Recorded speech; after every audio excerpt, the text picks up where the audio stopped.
All right. Peace, y'all. I'm gonna get it started because we got some heat tonight for the last call. And so yeah, peace, y'all. Welcome to our final mass call of the year. If this is your first time here, welcome. If this is not your first time, welcome back. My name is Akun Dayo. I am the Director of Political Education and Culture with Black Men Build. And yeah, today we are focused on a post-election analysis and strategy. We won't spend much of the time actually talking about the election, but more so uh, how we got here and where we're going. We have an amazing lineup of revolutionary folks to share with us today. I'm so excited to be with y'all, comrades. Um, and so I also have my brother Brent here. Shout out to the New York homies who will be helping to facilitate the conversation with us today. And if you've been here before, then you know what comes next. We're going to get into sharing our values, which is a ritual, right? To begin with our values. And for our final mass call, I actually am going to add sharing our 9 bars. I'm going to say our 9 bars, which is not exhaustive, but is our platform of beliefs. It's not our exhaustive belief, but I do want to share what they are. They both guide our work in the direction of our work as well. Excuse me. So our values, right? We are critical thinkers. We are curious about this moment. We are coming together. Greetings from Barbados. Oh, okay. I thought that was my brother Marshall. I'm like, what are you? Okay. Anyway, we are critical thinkers. We are curious about this moment. We are coming together to take an active and responsible role in freeing our communities. We are transforming to meet the moment. And we are bonded with Black women and all Black people in the fight for true freedom. Black people and those who choose to fight for the enemy, our struggle, and try to benefit from our struggle from personal financial gain do need not to apply. So if you're the ops or if you're trying to just get coin off the homies, this ain't for you. Or you might want to rethink your values. And that's what guides our work. I also want to share our 9 bars. And we haven't shared this as much. But I do want to share it at this moment, what they are. As again, coming out of the tradition of many liberation struggles, including the Black Panther Party, of having a platform to highlight what you're fighting for, what you're struggling for. And again, this is not exhaustive, but I do want to share some. So number one, healthy foods. We're struggling and fighting for healthy foods that are widely available and affordable, and access to fertile land and technology to produce and provide what we need. Number two, free education that nurtures critical thinking and builds full connected people. Number three, clean, protected public land, water, and air, the building of comfortable, quality, and secure housing for everyone that needs it, and the ability to move freely and safely to places of work and leisure. Number four, the full automation of our work as much as possible, the implementation of shorter work weeks, full unionization of workplaces, wages that meet the needs of working families, a universal basic income, and a transition to a world where living a dignified life is not based on our ability to work or produce. Number five, the highest standard of physical, mental, social health, social health, and reproductive care for free for everybody.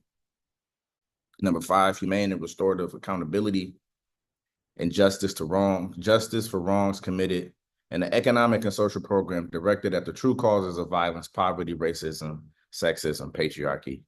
Seven, an end to all U.S. wars, foreign and domestic, covert and overt, by all known and unknown branches of the U.S. government. Eight, universal access to the ballot box and the implementation of strategies for full voter participation of the masses. And number nine, free and open, secure usage of the internet and technologies, and the ending of social and economic segregation of the technological world. So I say these, so as we get into this conversation, there's a lot of alignment with our beliefs, along with Brother Asa here. Obviously, he's representing the organization, but also with Sister Renee and Brother Eugene. And so wanted to highlight that, the seriousness of our work and the seriousness of this conversation, which I'm sure y'all already know that. So next what comes up, right, is I want to remind folks of our agreements. If you've been on this call, you know. If not, again, this is a reminder. Please respect the chat. What does that mean? Do not be disruptive. So please, we want to have a vibrant chat. We're not policing folks, right? But again, like, respect the chat, and again, has a place to have conversation. And so, no AI notes. This is a new one. People be joining with the AI shit. Nah, you're gonna get kicked out of this. You know what I'm saying? So no AI meeting stuff, none of that. Stay on subject. We know that, it's Tuesday night. The NBA starting enter the championship, whatever, right? Don't be talking about the game in the chat. You know what I'm saying? Focus on what we're talking about. And again, right, and the last one is disagree without disrespect, right?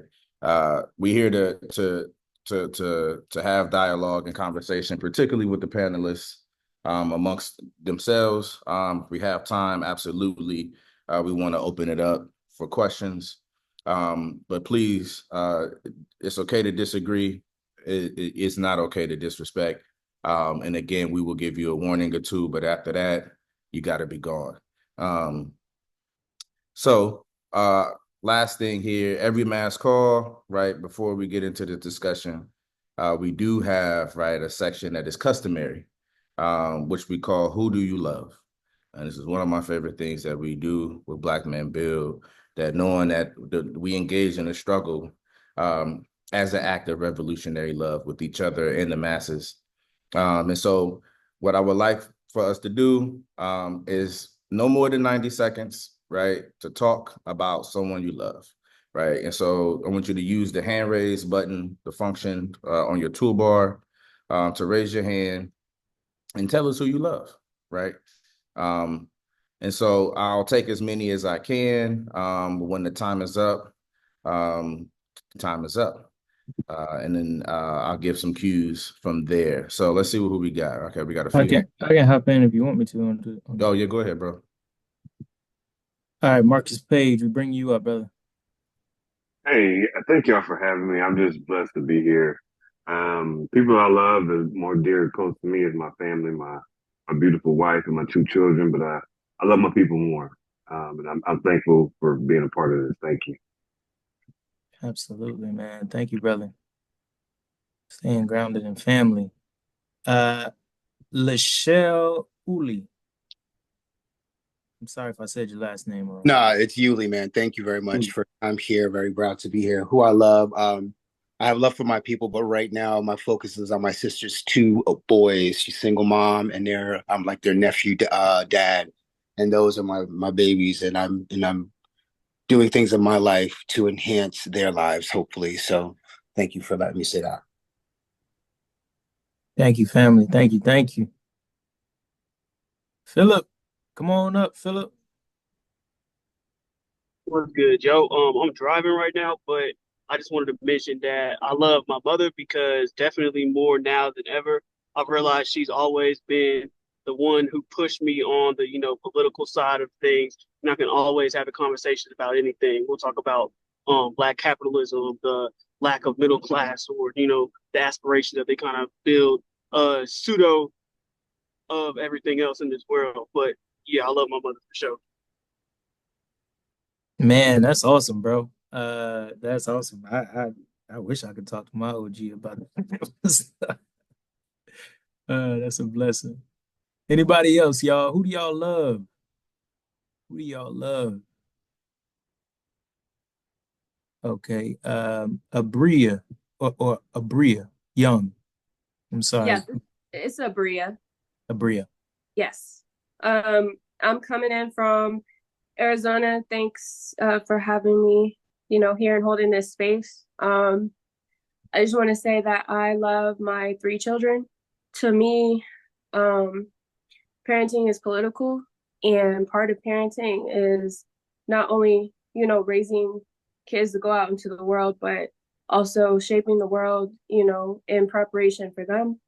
So everything that I do is for them, and they are the reason why I'm still on this plane. So I love my children wholeheartedly.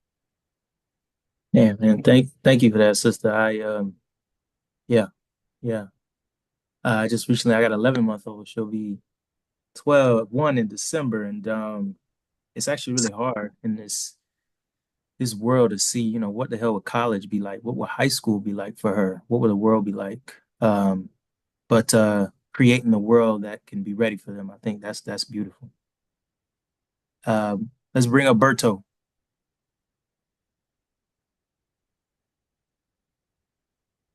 Say hi. Hey, We told my parents, yeah, she been saying hi about 20,000 times. So yeah, shout out to the parents, shout out to the future parents. Um, yeah, yeah, yeah. So this who this who I love right here, man. And I love Black Man Bill and the family. that's it. That's it. Thank you, brother. Let's go to Keon Johnson. Peace, family. How's everybody doing? Peace, nines. What's good, man? Man, I love you all for being here today. I love what we doing.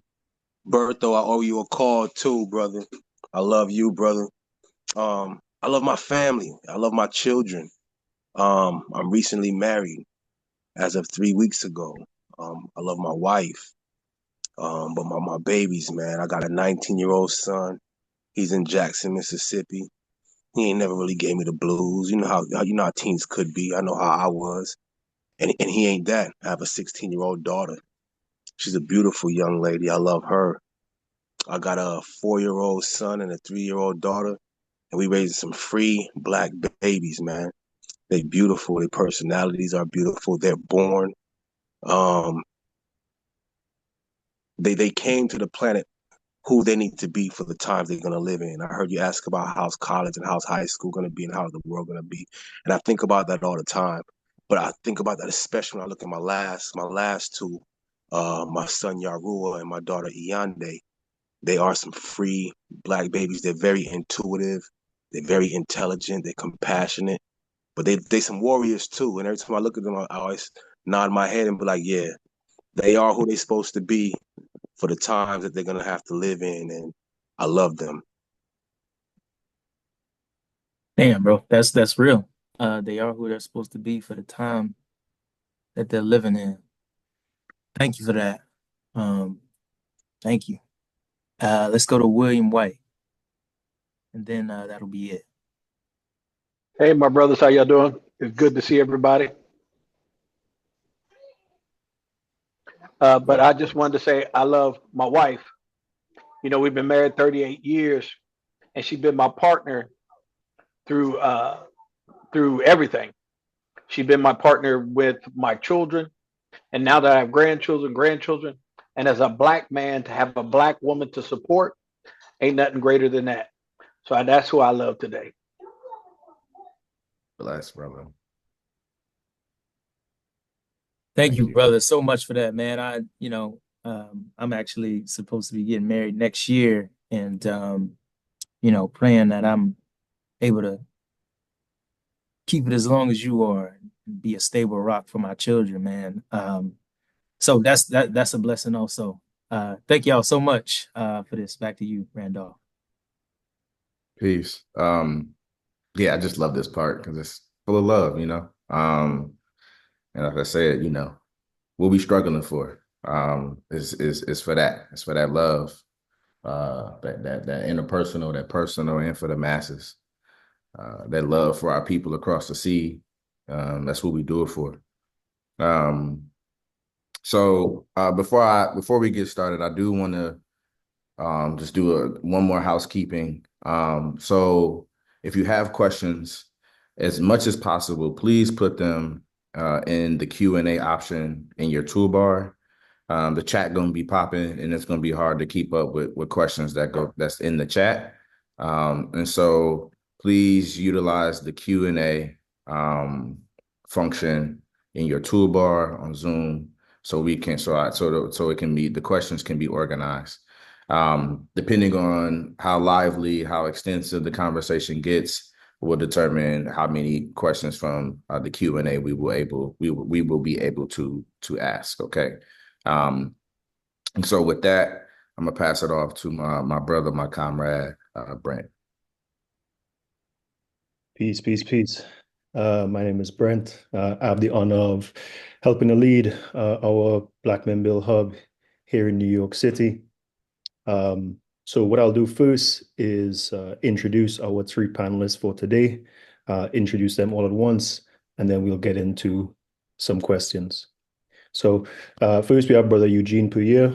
Eugene is a journalist, organizer, and writer. He's a founding member of the Party for Socialism and Liberation. He's on the editorial board of Liberation News, and he's a host and producer of Breakthrough News. He is the author of Shackled and Chained, Mass Incarceration in Capitalist America. Then we have Sister Renee Johnston. Renee has been an educator and union member for over 2 decades, is a member and leader of the Green Party of New Jersey. Shout out to Jersey, our neighbors. And she has a consistent show on Black Liberation Media called Saturdays with Renee. She's a member of Black Alliance for Peace, and she's a political education event organizer and budding writer. And then lastly, but certainly not least, somebody we all know here, our co-director here at Black Men Build, Asa Shaw. Thank you, brothers and sisters, for being here with us and joining us in conversation. So I'll jump right into the first question, and you can take this in any order that you see fit. So a lot of our people have been bamboozled by the two-party system for decades, right? A part of the empire strategy has been to reinforce our collective historical political amnesia and to fracture our collective memory of how we engage in struggle. So what can we learn from historical movements of deep multi-layered crisis like we're in right now, and the unleashing of fascistic practices and the ways in which our communities have resisted? And Asa, Renee, Eugene, whoever wants to go first. I can look, I'm gonna try as much as possible not to go after Eugene. There's a little piece of me that's like, I don't even know how I ended up here with Eugene on a panel. But we're gonna roll with it. We're gonna figure it out. I'll get over my nervousness eventually. I think the biggest lesson that we have to hold on to is to not give up on each other. It's very easy to kind of just go back into the bubble, get back on the hamster wheel. Like, let me just get through the day. Let me just get through the moment. Let me just pay the next bill. Let me get to the next paycheck, all those things. And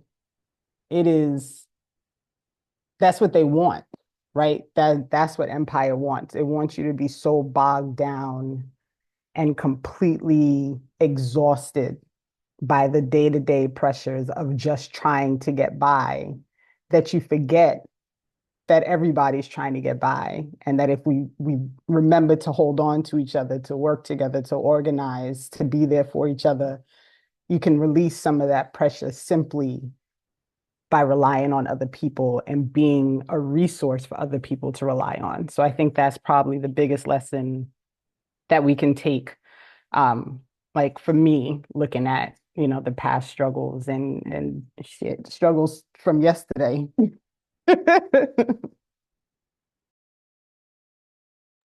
Appreciate it, Renee. Asa, Eugene.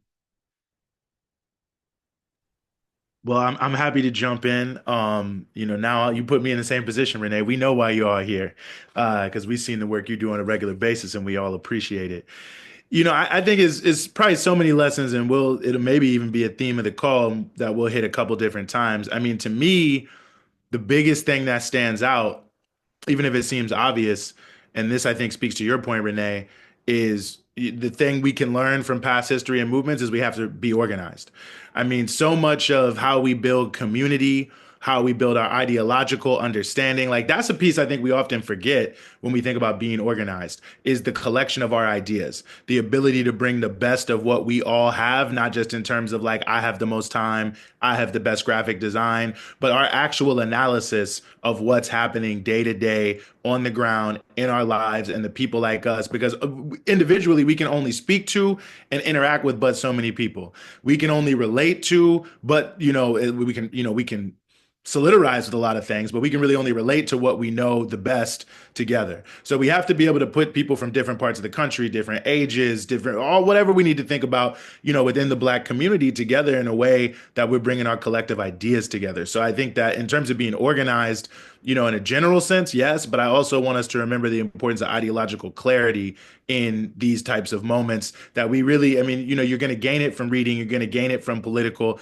education. But if theory is really just, our reflections on practice, so to speak, the things we do, the more of us that are involved and engaging and going back and forth, the more we're going to be able to bring to the forefront. But then I think obviously just in terms of putting up a fight, right? Like, this is the enemies of what we are trying to do, or what I think we're all really trying to do here. I'm coming from a revolutionary mindset, to overthrow capitalism and establish socialism and to free our people. So, the people we're going against are like the most powerful, richest people out there with the biggest militaries, a huge police agency, and so on and so forth. So if we're going to actually be successful, as many people have been successful in the past, every movement that succeeds is infiltrated. Every movement that succeeds is repressed. So that's just par for the course. But if you're not tightly organized, you're not going to be able to come up against this power because they are extremely tightly organized. And I think that is a critical point just from a physical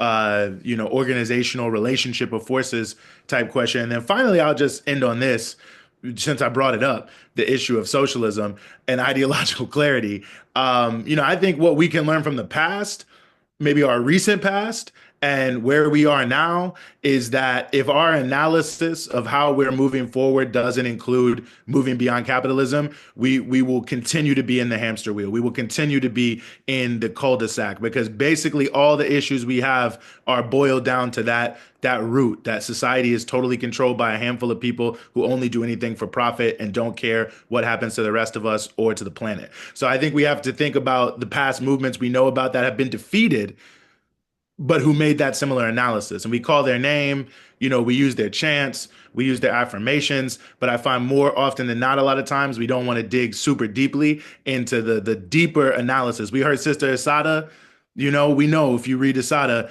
this is exactly what she's laying out. So anyway, there's a lot to say, a lot more to be said. So I'll just sort of maybe leave it there on those couple points. Thank you, brother. I'll just say, just more deeply, y'all, I think it's important that just for one, everybody just reads W.E.B. Du Bois' I Won't Vote. I think that I feel like a lot of folks have been hearing that. Well, hopefully folks have been hearing that this cycle as an article and a piece that folks can read through, right? And in that piece, he talks about his beginnings of his voting experience. And he talks about voting through the years all the way up until the point where he decided not to vote. He talks about the struggles of voting for lesser evils all the way back in 1916 and 1912. He talks about voting against fascists all the way back in the day. He talks about all of these things, similar things around similar reasons why we choose to vote or not to vote. So I think this is just a lesson that's very instructive for us to understand. And Jackie Lukman on Black Liberation Media actually did a pretty deep study and analysis on that program, which I thought was very helpful, talking about the different elections specifically that he was raising and how he chose to vote during those different times. So I think that's just one article that's instructive, but not only W.E.B. Du Bois' article, but also I think it's instructive for us to dig deeper into our organizations of the past and today to really understand, like, at those times, what were they doing? Why were they doing them? And understand, what were their organizations doing? Why did they choose to do the things that they were doing? Because elections were always happening, right? After elections, what did folks choose to do? And our political education committee, we just, we come across all the time like these troves of information and these troves of knowledge that folks wrote up, right? The Black Liberation Army has a whole like trove of writings that you can read through to really understand what they were thinking about during those moments. So the information is there. Folks got to really sit down and be willing to work through them with a group of other folks to really understand what's happening, right? And you can't do that alone. You got to do it together. So I think we just got to be more committed to study so that we can practice really well. Appreciate you, Asa. You mentioned some, before we move on to the next question, you spoke about, choosing between the lesser of two evils, which was a message we heard over and over this election cycle. So I want to go back to, the first part of that first question that specifically references how the two-party system has bamboozled us and has contributed to unleashing practices of fascism and contributing to maybe our misunderstanding of how we have succeeded in struggle in the past. And Renee or Eugene, I don't know if either one of you want to speak specifically to that before we move on. So this is the argument. It's so funny to hear people say like this cycle. It's not just this cycle. It's been the same rotating circle of lesser evil, back to lesser evil, back to lesser evil. I'm 48 years old, and my entire life cycle of voting has been about the lesser evil, right? And I'll admit that I got fooled by Obama the first time, but not the second time. But we all have to struggle in our contradictions. But that's part of the plan, right? Is to always have you just taking just the crumbs, the offerings of the little bit that they're trying to give you to convince you like, well, there's room to do something more, right? So we went from the lesser evil, Trump so bad, and then this year it was like, well, they're both kind of bad, but you can fight one a little easier than the other one, and it's all nonsense, right? Like as they're convincing you that there is some differential that makes a difference, between these two, Tweedledee and Tweedledum, right? Like I heard someone in the UK say it's like the same ass, two cheeks of the same ass. And so there's no difference between the two, right? They may present in the end differently how they follow through on policy, how things play out under each administration, but in the end, you're still going to have a majority of working class people who don't get the support of the resources that they need, because in the end, both parties are working for the corporations and the billionaires and the millionaires. There is no such thing as a lesser evil. A lesser evil is still evil. And so it's going to be really important. And it's a hard conversation to have, right? Because people are afraid. They're nervous about what's going to happen. What if he wins and everything goes completely crazy? Okay, but you're convinced that that's not going to happen if the other side wins, right? So I've had this ongoing conversation specifically about Kamala Harris because she's just terrible, right? Like there's nothing good about her. Her whole thing was terrible. Her policy was terrible. The way she talked to people was terrible. Her campaigning was terrible. The people she went on the road with was terrible. Everything was terrible.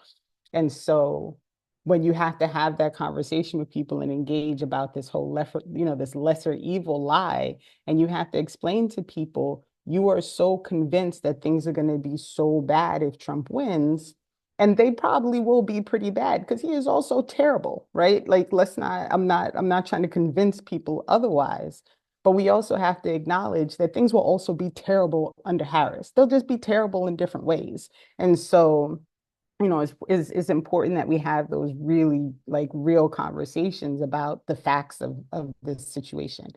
Immigration was going to be a battle. They were still going to be killing Palestinians. Like there was no getting around. They were still going to support sending troops to Haiti. Like there was no getting around all the evilness that's going to be pursued by both of these parties. And so it's important that we really keep focusing on that and making it clear that there is no differential when you are dealing with two parties that are both working within a capitalist system in order to ensure that empire lives. if you don't mind, Brent, if I just add real quickly, and I totally agree with that. I mean, and to pick up on the point we're making about the importance of reading and history. I mean, well, for longer than 1980, but I'm just going to start there. Since 1980, they have said vote for the lesser of two evils. Now somehow we're in a Trump second presidency.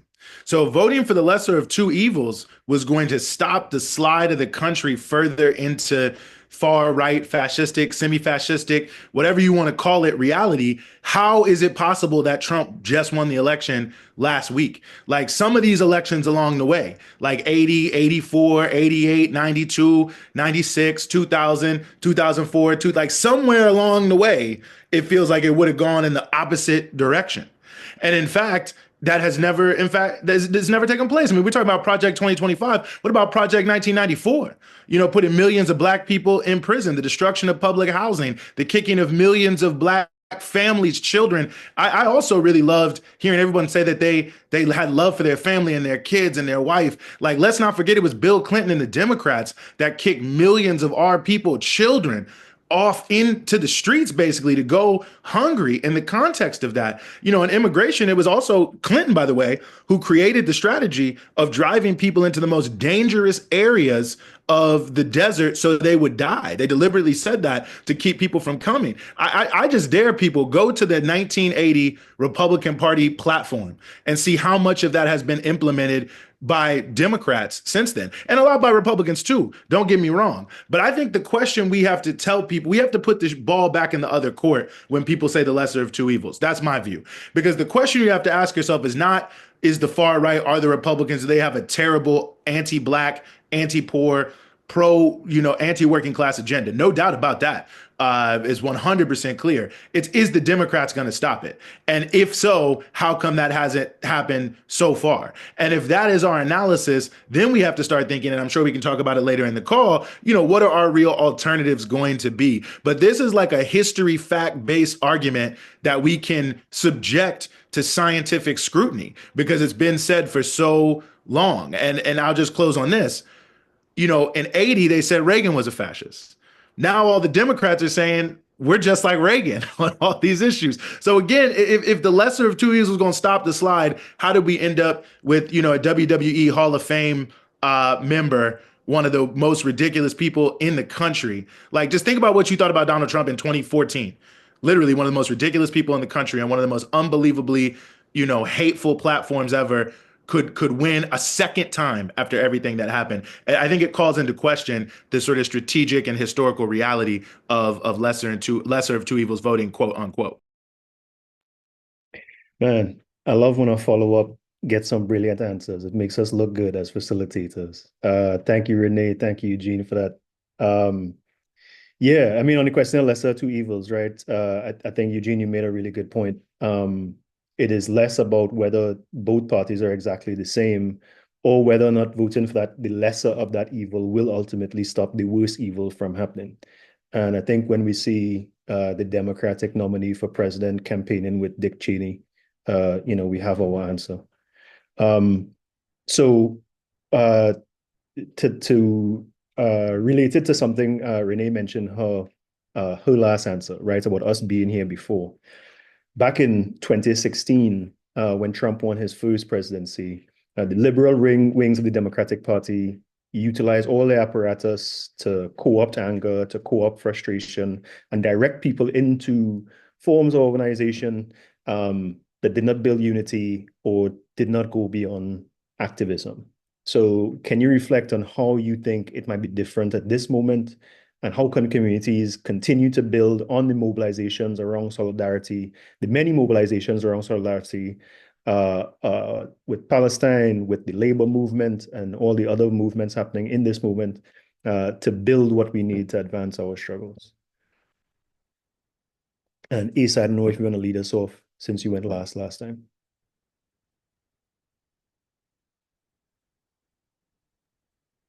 Yeah, I mean, I think in this moment, I think folks should just be wary of folks that have been here before and have been active and sort of experienced in this space.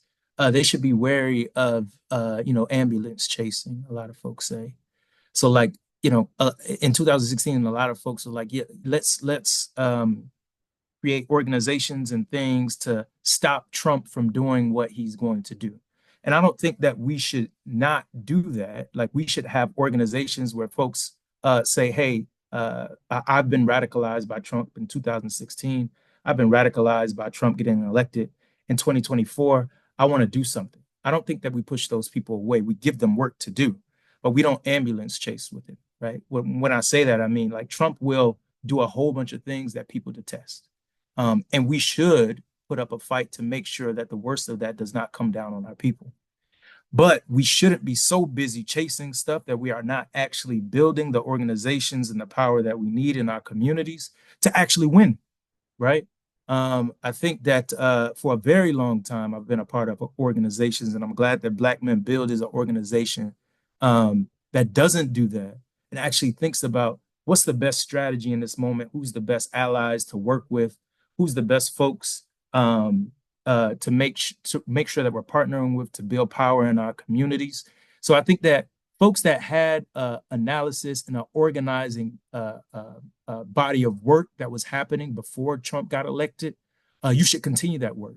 You should create deeper infrastructure around the things that you're doing. What does your membership structure look like, right? Where are your resources coming from? How do you make sure that your infrastructure and your resources and the things that you're creating inside of your organization are strong and can weather whatever is being put forward? I know Kamala was able to raise over $1 billion for her campaign, over $1 billion. And almost 500 million of that, almost half of that, was created by small dollar donors, right? What does that mean? That means that's everyday folks that's giving a little bit of money to put inside her war chest, right? Because they say that they believed in Kamala and what she was trying to do. These same folks, I think, if we spoke to them, if we reached out to them, if we showed them the authenticity of our platform and our work, they would also donate to organizations that are doing revolutionary work and really good leftist work in community, if we spoke to them, right? So we need to figure out, like, how do we get strong infrastructure? How do we make sure that we're only accountable to the people? How do we wean ourselves? If you are a nonprofit, wean yourself off foundational money, right? And try to go another way. There's a lot of things that we got to do in this moment that we should have been doing before, but even more now, intensify and consolidate our structures so that it can be really good for community moving forward.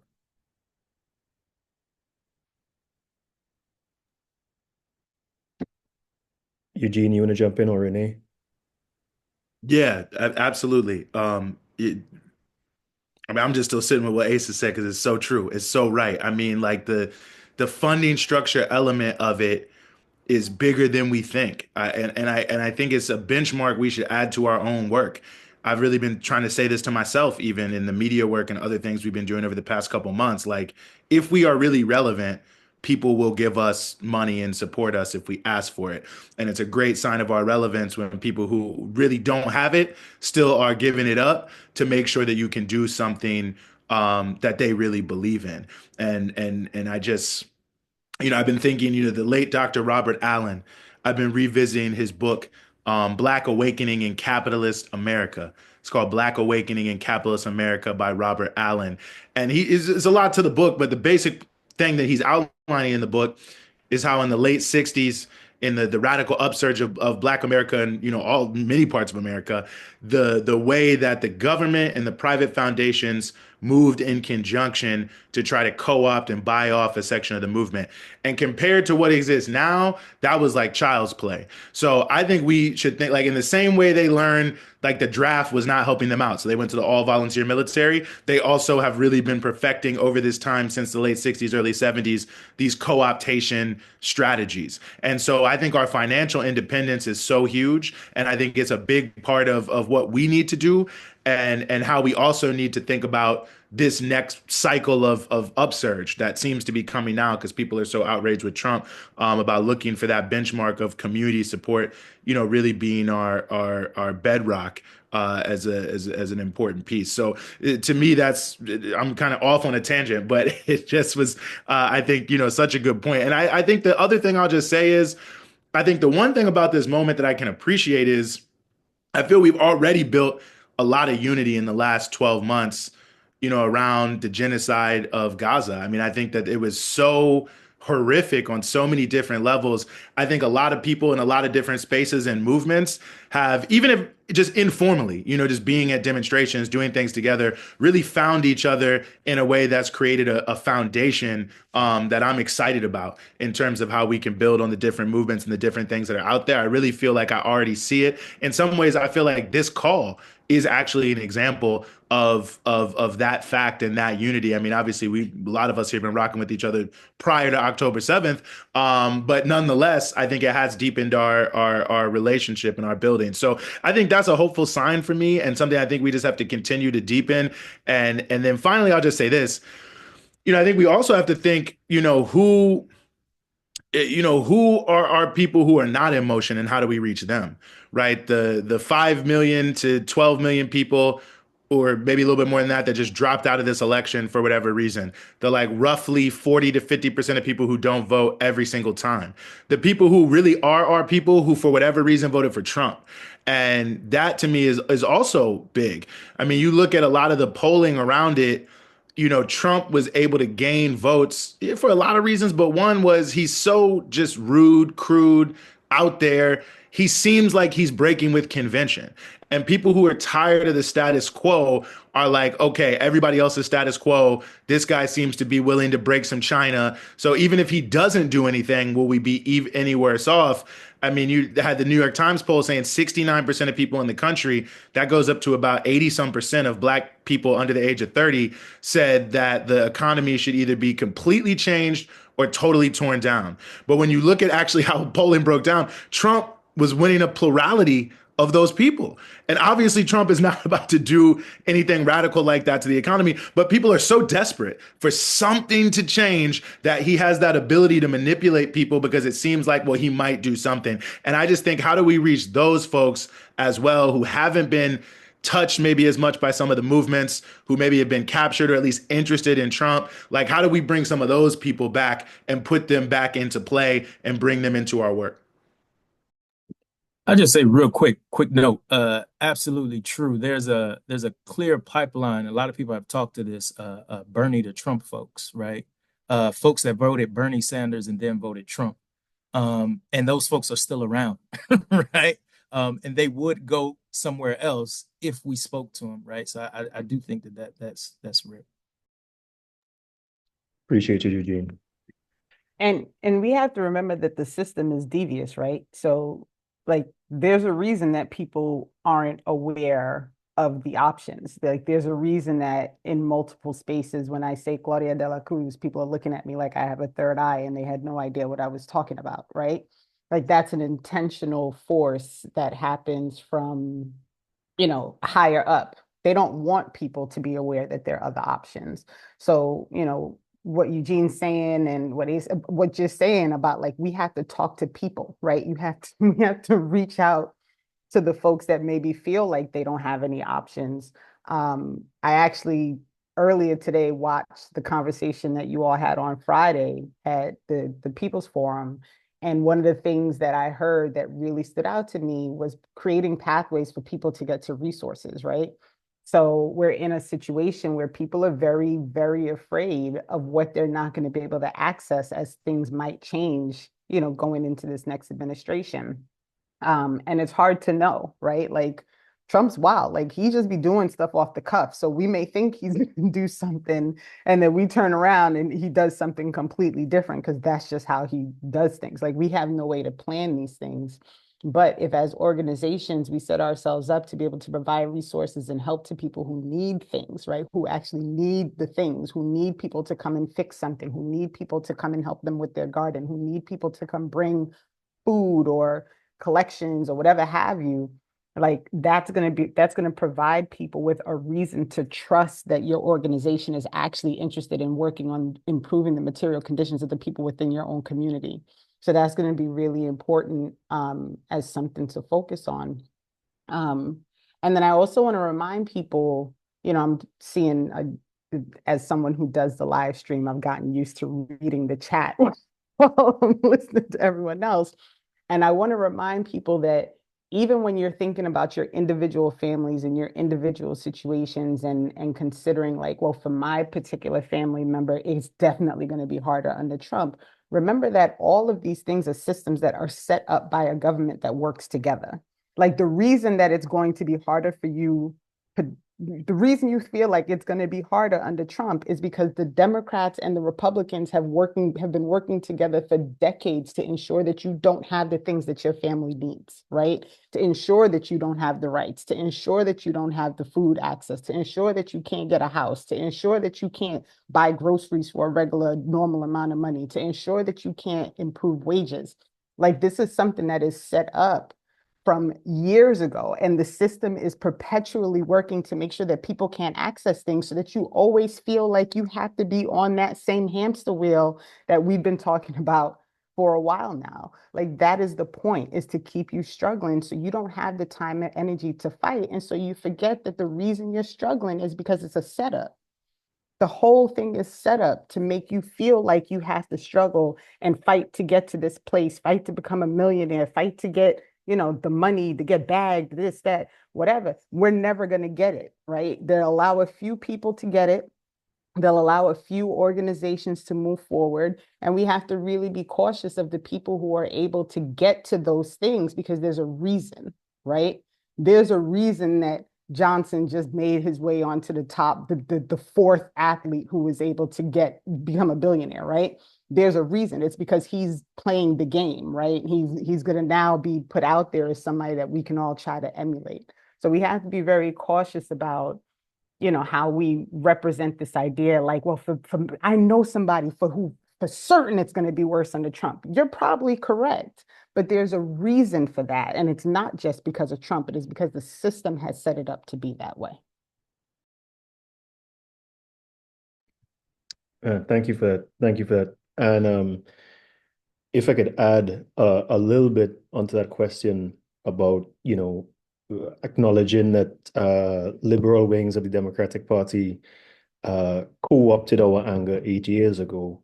I think one of the ways that we avoid that, one of the ways that we learn a lesson from 8 years ago, is that when you take that anger and that frustration and that rightful rage and you channel it into an organization, you make sure that organization has a strong political line. Because I think we learn that lack of political clarity and rigor is one of the reasons why a lot of movements have gotten co-opted, not just from 8 years ago, but historically in movement work in this country. And that wasn't a plug for Black Men Bill, but Actually, it sounded like a plug for Two Black's book, Laundering Black Rage. Just hey. Big plug. Brent, I actually have on this question, just I thinking about PSL and Claudia's run, big shouts to the comrade, and what they were able to accomplish through the run and understanding the organizing prowess behind it. After the election, a few days after the election, was online, and I couldn't wait to sort of like look at all the numbers that Claudia and PSL hit in all the different states, right? To see how many people came out and turned out, right? And in Florida, she hit a little over, I think, 11,000. And to folks that aren't, I think, hopeful and organizers, it's like 11,000. That's nothing of the, nothing of the electorate in Florida. To me, it's like 11,000 people said they fuck with our message. How do I speak to them and move them into organization, right? You know what I'm saying? So that, and there's different numbers all across the country with that. So, I mean, I would just, if Brother Eugene had any thoughts on like what's next around that specific piece, like those numbers and how y'all gonna be talking to folks. I mean, that'll bring joy to my heart around this organizing piece that we were just talking about. Yeah, no, absolutely, and I appreciate that. And yeah, that percentages numbers question is really something. I was talking to somebody like a couple years ago, and at that time we were I forget the exact number, but it was like 0.5% of the U.S. population was like 795 thousand people or something.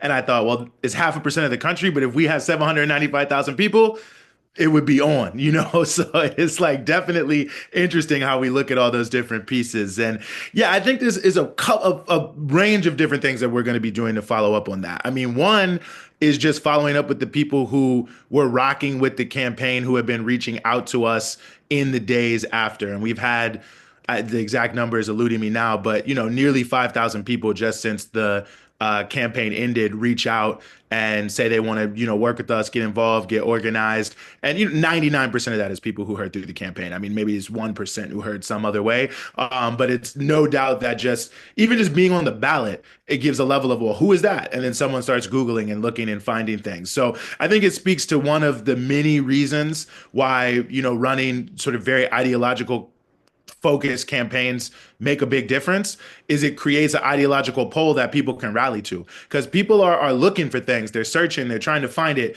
And if you aren't out there in every way you can be out there, people will not be able to actually find you. And I think that's been big. So we're drawing people in, you know, from that perspective. We're going to be going back through, of course, all the people who volunteered, you know, in a couple of states like in Florida. Since we have ballot status, you have a little bit like people go to the DMV and register to vote, so we can follow up with those folks. But the real goal is to try to activate people and activate them pretty quickly. I mean, you know, already, you know, around the country, we've been having meetings with people, all, you know, large meetings, not individual meetings, although we have been doing those. We've got hundreds of people who are making dozens of phone calls every day, just trying to find a way to connect with every person. And, you know, I think it's relatively obvious some of the things that we'll be working on, you know, in terms of opposing this agenda, you know, a pro working class agenda. I mean, fighting to improve people's lives in every way. And we're telling folks there's going to be a lot of different things on our table and a lot of different fronts, but we're trying to make that touch. And what we're hearing from a lot of people is, you know, they're actually just so happy to hear from someone because they felt so isolated. And they were like, I thought I was the only one in my job, in my family, in my group chat, whatever it may be. And to know like that's not the case is big. So we've been making a lot of those initial touches in this first sort of 7 days in the aftermath of the campaign, organizing people into meetings, organizing many of them into the party already. A lot of people are, you know, they've done their research and are ready to join. And we're going to be setting up and rolling out some things over the next couple weeks that are also going to continue to speak to this about how we're going to plug people in on concrete projects around work, you know, defending our immigrant communities, you know, fighting against police terrorism, but also trying to force multiply into a greater outreach apparatus to just talk to more people about what excited you about this campaign, what's exciting you about our socialist program and message. Let's see if we can take that to 5 or 10 other people who you know, and just try to also just spread the word and have kind of that grapevine effect, which is of course what our ancestors used in every slave revolt to organize, you know, tens of thousands of people. So we're going back to those kind of roots and trying to really have that word, hand to hand, mouth to mouth, you know, growth of the ideology around what we're promoting as well. Appreciate you, Gene. Thank you If for that. And if you thank don't you. mind if I jump in real quick, just because Yeah, so Renee, I'm as Green Party, it was, you know, it's tricky here because both Claudia and Jill Stein made it on the ballot, and I will proudly say I voted for Claudia.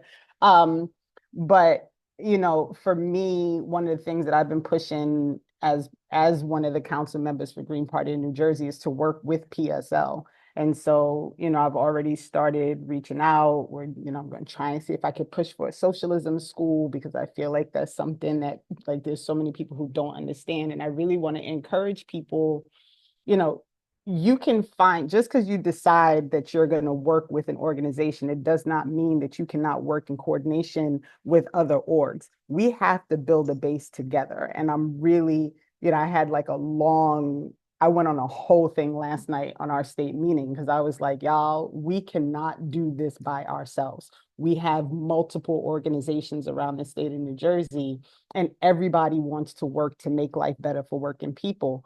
Why are we trying to do this alone? So as we're doing this outreach, one of the things that I'm really going to be pushing for as me, Renee, but also as someone who's a part of the Green Party, also as someone who works on abolition things, also as someone who's a member of BAP, is to make sure that we're coordinating efforts with other organizations. And I really want to extend that to other people. Like if you're part of an org and you know someone who is working with another organization and y'all are trying to build something, work together, because that's going to make the fight easier. Thank you. We're a little bit behind, and I know we have a lot of questions in the Q&A that we want to get to. So I'm going to throw this last question, and we just have to keep it a little tighter on this one, even though I think we're cooking tonight. Some gems are being shared. There's a quote that was making the rounds on social media recently that I want to share, and then I'm going to ask our last question for this portion. If you are someone who is able to overlook the genocide and cast a vote for Kamala Harris, then you already understand how a conservative was able to overlook Trump's extremism to vote for him. It's a quote from Megan Doty that I think was attributed to Robin D.G. Kelly or something that was floated around this week. But you get the idea, right? So we know that fighting liberalism is one of the most crucial fights of our time.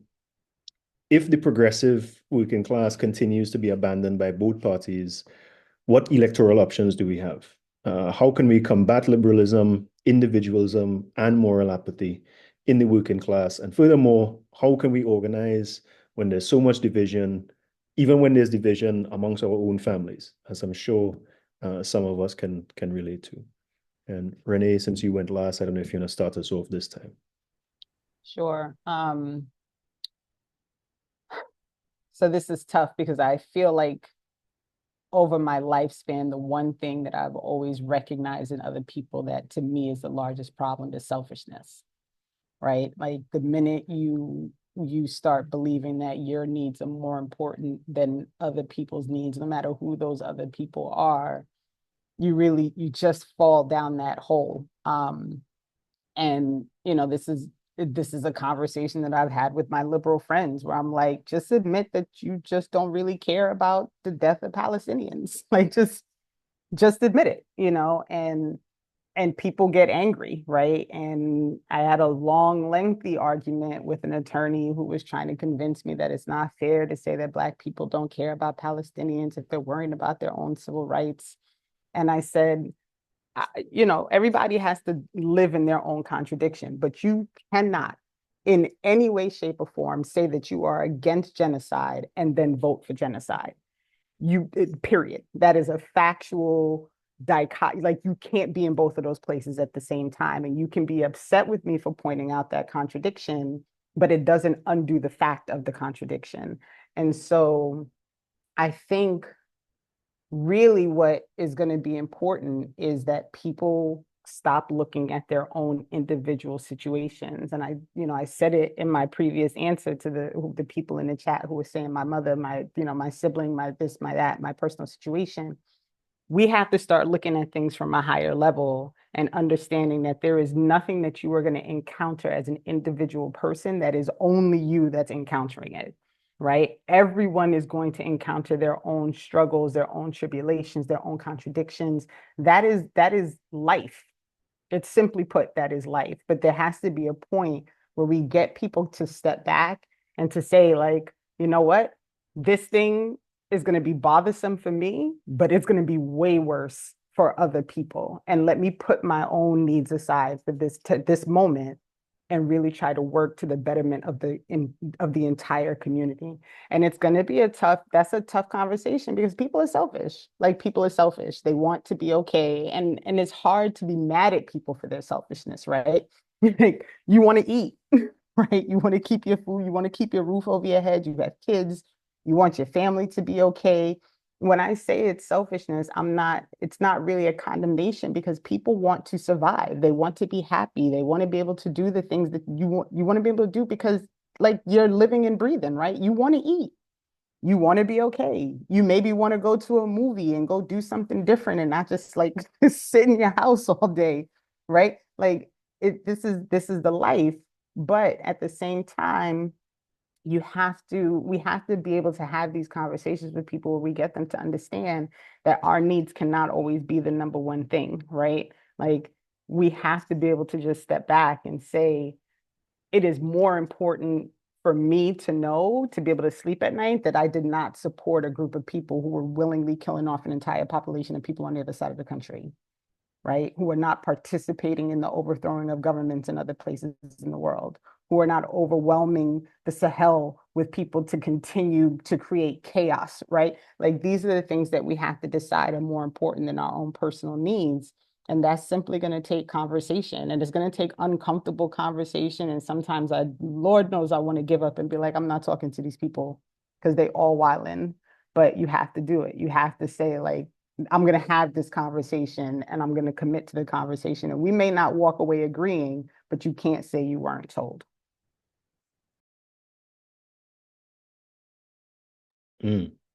Eugene? Yeah, no, so many important points, and yeah, I mean the ability to hold multiple struggles at the same time, I think is so key. And you speaking of that, Renee, it reminds me, when Julian Assange, when his case was over, I saw a lot of people saying, "Oh, well, everybody's talking about Julian Assange. Who's talking about Mumia Abu-Jamal?" And on the one hand, yeah, I hear you. I wish more people talk about Assange. We're talking about Mumia, but for just whatever reason, I just Googled Mumia Julian Assange, and the first thing that came up was a Mumia Abu-Jamal radio commentary on prison radio from 2021. The first half of it was why people should have solidarity with Julian Assange and why it was important to, defend WikiLeaks and all these other things. And the second half, and this is what really blew me away, was about Palestine, because the bombing of Gaza in 2021 was happening at the exact same time. And it was just like, man, talk about, the more things change, the more they stay the same. And it just seemed to me, I don't know exactly where I'm going with that, but like a powerful thing that Mumia was really, modeling for us about the importance of basing what you do on not just transactional solidarity, but what you actually believe. Like, what are we trying to do? How are we trying to get free? And then thus, who are our enemies and who are our friends? And how do we build real coalitions to actually take down, the gangsters who run the world? And I think that, is speaks to that general and overall point. I think one thing I think we have to just recognize right now is, there is no actual electoral option in the country. There are elections, and I think we have to have a strategy towards how we engage in elections to move us forward. But the electoral system that was set up in this country in 1787 is deliberately set up to prevent, oppressed and exploited people from succeeding. And it's actually why I really love it whenever I hear the right-wing people, Republicans, whatever, say, what with the founding fathers, what did the founding fathers have to say? And I'm like, yes, please, can we talk about what they had to say? Because they were very honest at the time. I mean, they were saying, James Madison, they make you read him in school, Federalist Paper number 10. He said the main division in society is between rich people and poor people. And the main goal of the government is to make sure that that never changes. You talk about gerrymandering, for instance. It's named after a guy named Elbridge Gerry, who said democracy was the worst system. So, they were ultimately saying, like, we know that the words we're putting on paper, Declaration of Independence, are not what we really want. Like, we don't believe all people are created equal, and we don't believe they have an equal say. So we're going to set up our government in a way to make sure that you have all of these, we call them checks and balances in a nice way, but basically to prevent the majority of people from overriding a minority of people who, through wealth and influence and other things, control the system. So they set it up that way. So if we know that it was set up that way, I don't think there's anything that we could call freedom or liberation. And I'm sure we could have a lot of debates, and I think we've had some good debates in the chat too, about what that really means. I'm laying that out as socialism, as a transitional society to communism. Not everyone agrees with me, but we all want to be free. We all want to be liberated. So whatever we disagree on, I don't think there is any system where we're going to be free and liberated that is actually based on the 1787 constitutional structure. I think that we have to actually completely and totally overturn that structure. And if a constitution is basically just a shared agreement on how we're going to live together as a society, we need like a new set of shared agreements. You're looking at what's happening right now You can't take property from someone unless you pay them, right? It's called the takings clause in the Constitution. But if you look at the crises we're facing right now, from climate change to poverty to hunger, like you want to tell me that if I could take something from Elon Musk and feed 1 million poor children in this country or in the world or anywhere, and that I got to pay him for it to do it, and that he can actually take me to court and prevent me from taking it so millions of children go hungry on the streets, like I can't accept that. Like we need to change the rules if those are the rules. And so the way we look at elections, I think, has to really be based on that, is how do we actually use this platform that they have given us, however limited it may be, to organize our own people and to then raise consciousness and to hopefully win some seats so we can point out these contradictions. Like, you know, we have our people dying in North Carolina and Florida from these hurricanes. They won't even bring Congress back to vote on more money, but we're sending 20 some billion dollars to Israel, 90 some billion dollars to Ukraine. Like we're murdering people all around the world and then giving people these little $700 a week FEMA checks whose whole life has been destroyed in Western North Carolina. Like somebody needs to be able to stand up in the Congress and say that, and to be able to point that out and to work those different things so that we can move things forward. So I think that's the biggest challenge we have, is it's too many people right now in the country who claim to be radical, revolutionary, progressive, or whatever, who at the end of the day actually believe in the system. They actually believe that this system can work in a way that is good for people. But if it hasn't in 400 or however many years, 300 some years, why would it all of a sudden start doing so now? It's hard for me to really understand that. So I think we have to move beyond that, and we have to also be ruthless with the misleadership class of our people. I mean, you know, when you look at the black people, and I'm gonna end here because I know we behind, but if you look at the black people who told on Gabriel Prosser, like, let's research them.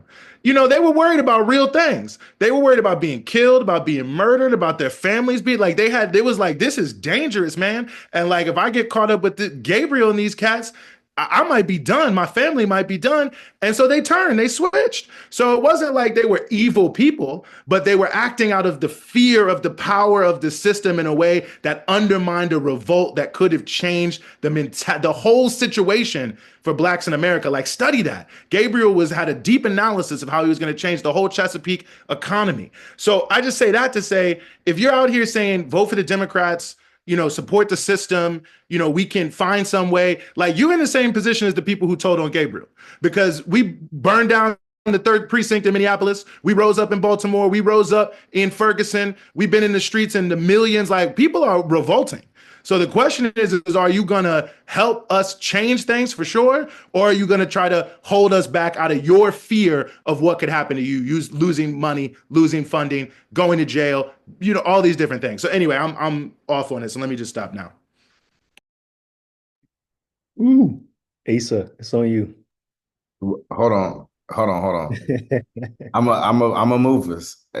You know, move us. I'm gonna move this just a little bit. Is that cool? Yeah. We can Okay, get because there is some Q&A. questions. We got like 30 questions in the Q&A, and you know, I want to honor that folks got questions. I want to make space to pivot from our curation of questions.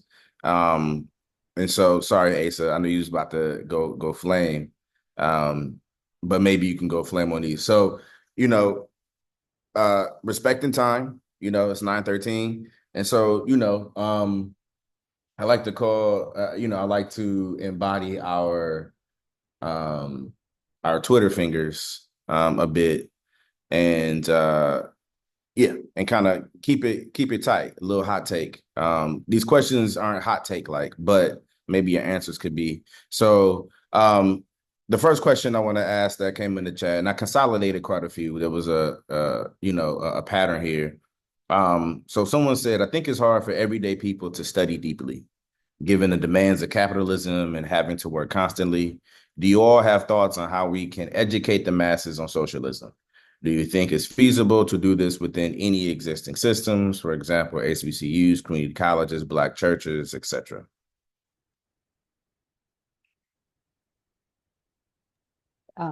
I'll just say I meant what I said about doing a socialism school.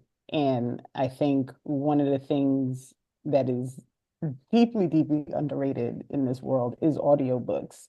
Like everybody's got to commute, everybody's got to get somewhere. There are so many things that are audio version that you can listen to on your way somewhere. Um, and there are also those moments where you can just have conversations with other people, right? Like it's not always about doing the deep study, doing the deep dive, doing the reading group. Those are great. They've helped me learn so much, but everybody, as you said, does not have time for that. But if you can make time to have that conversation with your neighbor, with your coworker, with your children, with your spouse, right? You can do that. You can teach each other about socialism over the dinner table.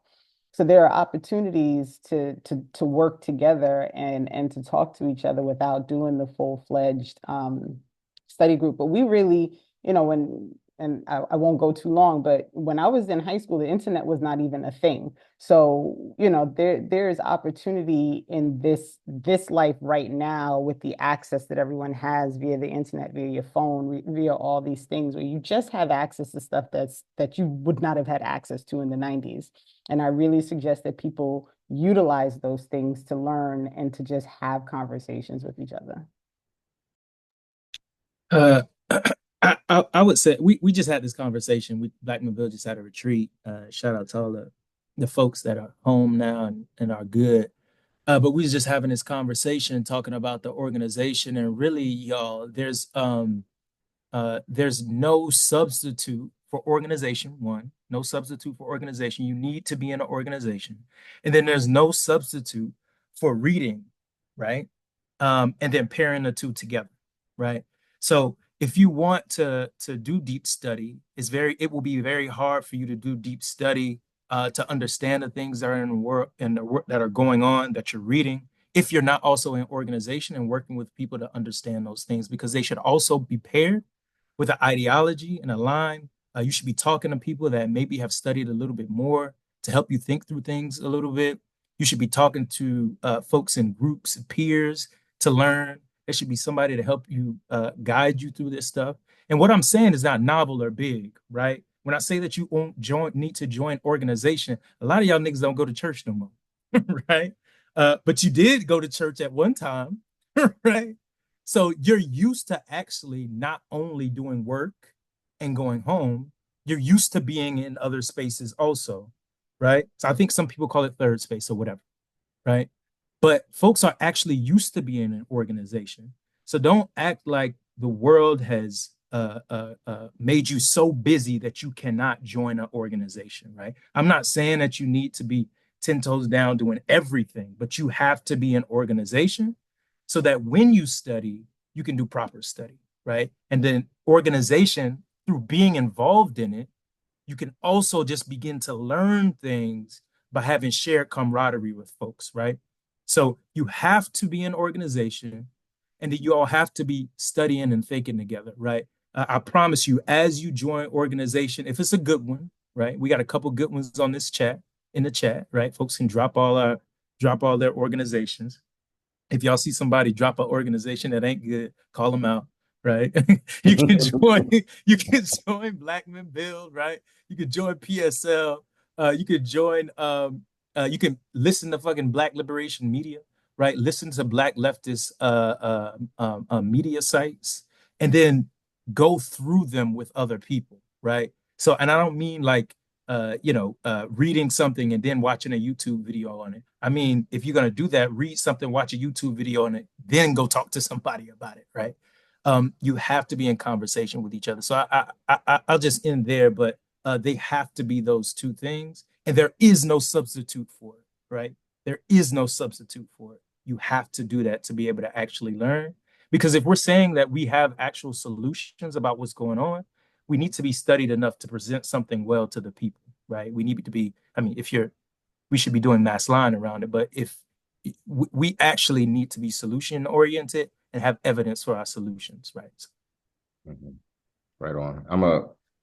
We're getting close here. Thank you, Asa. Thank you, Renee. There's a question here. I'm gonna ask two questions, and maybe each of you can can just take a portion of one. One is the first one here is everyone has agreed on organizing as the answer, but does that include the ongoing fight for reparations, or is it time to unbind our claims for reparations from the nation state and figure out alternative forms of repair separate from the violent systems that won't let up? That's the first one. Two, or second, as members of third parties, is there thoughts on struggling through the call for a united front or reworking something else? Right. So they're talking about collaboration. So we can end on those two questions before we close. I'll just say briefly, great questions.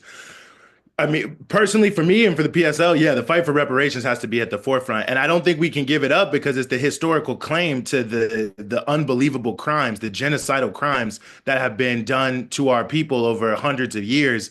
Like, people got to pay for that, and I think insofar as we raise the struggle for reparations, it's not even just about getting the reparations. It's about honestly like demanding that we are given also the historical justice. Like reparations is historical justice for something that took place that was a crucial crime. And however it comes, and y'all can Google me at the Southern Horizons conference a couple years ago in Atlanta. I had a lot to say about reparations. However it comes, whether I don't care if it's checks, education, healthcare, all of it, like we deserve it. And I don't think that we should ever put ourselves in a position where the struggle for reparations, where we're trying to restrict what we get or react to people who say that it's not relevant. And I'll just throw one quick thing in. I think we got a big chance on this in a couple years. In 2026, Antigua and Barbuda, which is in the Caribbean for people who do not know, is going to be the head of the Commonwealth, which is all the former British colonies. The biggest issue is going to be reparations. The Caribbean countries, along with Venezuela and Cuba, have been pushing this in a big way. And Antigua and Barbuda is an alliance with Cuba and Venezuela. So if we start working now, I actually truly believe we could make 2026 one of the biggest worldwide moments for reparations. I really do believe that. So I'll just speak on that question because I know we don't have a lot of time, and let others go ahead. Right on. I'm all for the United Front. I spoke to her earlier. I was thrilled to see that PSL kind of stepped up and created those pathways between PSL and Green Party and Cornel West. And I understand that that was between the candidates, and there was a little bit of riff on the inside from some of the political party. It's tough when you're trying to get on the ballot across the country. The system is not set up to make that an easy process for anyone. But I do believe that the United Front is important. And I think one of the things and one of the reasons that I've been pushing, on my end is because you can work through some of these some of these conflicts within this electoral process by simply working together and not running for the same seats. So if you're working together as parties within a state, you can actually say, okay, we're going to run for District 3, you run for District 5, we're going to run for this seat, you run for that seat. And if you're working together, you don't have a conflict between the two parties, which then allows more people to actually get into those spaces. So I'm all for the United Front. Daruba, let's do it. Let's go. Let's go. Yeah. Big up our movement elders, Daruba, Jalil Mutakin, right? Those who've been pushing and working through United Front work for decades. Okay, Asa, did you want to say anything? Just on that point, we've been talking to brother the elder Daruba about the United Front and trying to actually write something up on it with the brother on the United Front. I mean, I think that's like coming out of the election, before the election, but coming out of it is, actually just one of the most important things that we need to figure out. What does a Black left front look like, right? And then what does a left front look like? I think we need to figure that question out next year and come together and begin those conversations. If there is one, I don't know it, and would love to be a part of it. Black Men Build, I think, is 10 toes on that. Mm-hmm. Indeed. Excuse me. This has been great. Can we show some virtual love in the chat for everyone, for Eugene, Renee, Asa, Brent. Yeah. Let's show some love, man. This has been great. Much appreciated. Thank you for the chat. The chat been popping. The learning is a collective thing, right? And just as much learning that's been happening between the brilliance on this panel. A lot of brilliance is in the chat. We had around 260 some participants on this call, and a lot of knowledge has been shared. This is beautiful. This is what love for the struggle and love for revolution looks like. At least over the course of this 90 minutes. Thank you for all of those who put in something in the Q&A. Sorry I couldn't get to your questions. 90 minutes goes by really fast. What I want to say, a few things before we go. So Maya and a couple of other being Black Men Build staff and comrades have been putting in the chat to become a member. So I just want to make this quick pitch here. So, join the fight, right? Like if you haven't, and if you can continue to be in the struggle, join the fight, right? Join the fight with us at Black Men Build. The time is now, right? The time has always been now for liberation. And it will be today, tomorrow, until we win. And even when we win, right, we're gonna have to continue, right, the revolution in itself. And I wanna say this quote from my ancestor, right? The Dragon, George Jackson, who was always right on time, right? We still quoting our brother George from his brilliance, over 50 years later. He said, settle your quarrels, come together, understand the reality of our situation, understand that fascism is already here. He's saying this in 1970, 71, that people are already dying that could have been saved, that generations more will live poor, butchered, half lives if we fail to act. Do what must be done, discover your humanity and your love and revolution, right?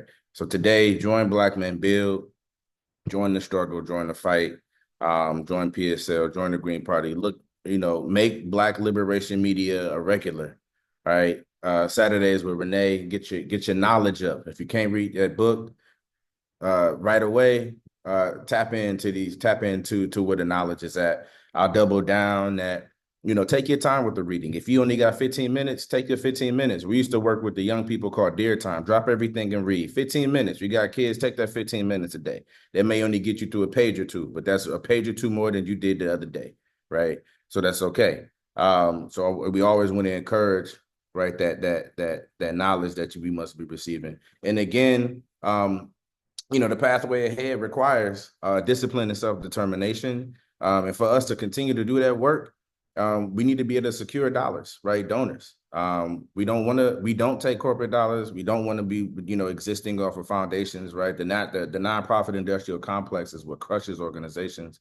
And as you've been hearing, if you haven't been hearing, the assaults, right, on the left, particularly NGOs or organizations that have 501c3s will be under intense scrutiny from Donald Trump.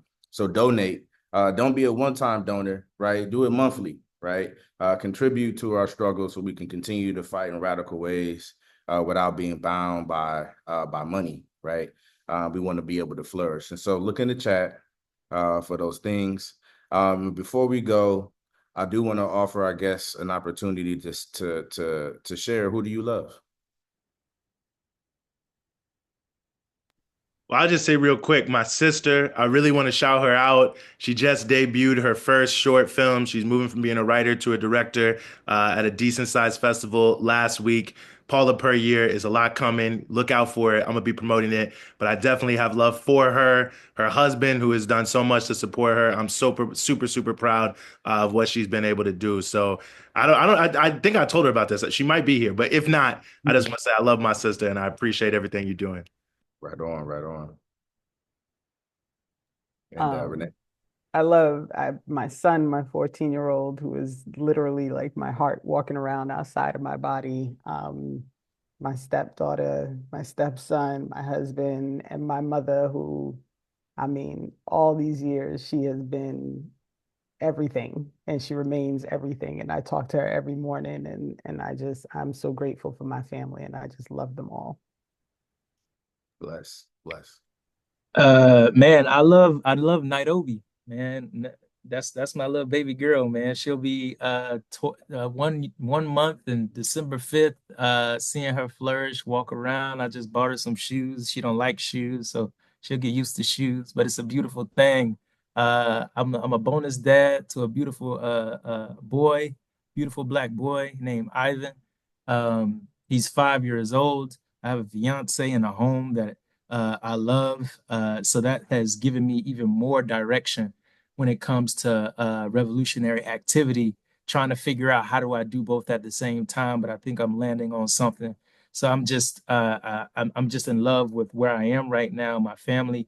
And lastly, Black Men Build, y'all. I gotta say, Black Men Build, BMB, the brothers and sisters of the organization, have made my dreams. You know, I've done a lot of organizing with a lot of different organizations in different places. Being able to be a part of the building and seeing Black Men Build will be 5 years next year has just been a dream come true because we've had a lot of ups and downs, but the brothers and sisters in Black Men Build are dedicated to criticism, self-criticism, and making ourselves better. Political education that I've never seen before. Folks that are dedicated to their communities across the country in ways that I've never seen before. Not saying that our organization is better than everybody else, but I do love my organization and I know how much our folks put into it. So I just want to give love to all of those folks and really just being able to be a part of the organization has changed my life. So y'all go find an organization. Hopefully y'all can find love for that one the way I love BMB. Yes, indeed. Yes, indeed. And before we end, Brent, who do you love? Who you want to shout out to your love to today? I'm gonna sound like I'm copying Asa. I am gonna say we're better than anybody else. I love Black Men. This organization changed my life. It changed what I thought was possible for an organization. It has made me a better man, leader. And I love my daughter, Rosa, who is the youngest revolutionary on this call because my wife is listening, and Rosa is minus 3 weeks old because she's not here yet. So I think I win the prize for having the youngest attendee in the chat. So yeah, I love her, and this is why we're doing this work, right? We want to build a better world, the world we want to see for the ones who are coming after us. Yes, indeed. Much love for y'all. To do this on a if you're on the East Coast, a Tuesday night, especially if you got the youth with you and the kids. Much love to y'all. Much love to everybody joining this call. Let's continue to build and fight, love each other, and continue to struggle. Y'all have a good night. This is our last call of the year, so we'll see you next year. Continue to if you again become a member. You see it in the chat. Go ahead, Maya. Become a member, donate to the organization. But this is our last call, and we'll see you again next year. Peace, y'all. Peace, y'all.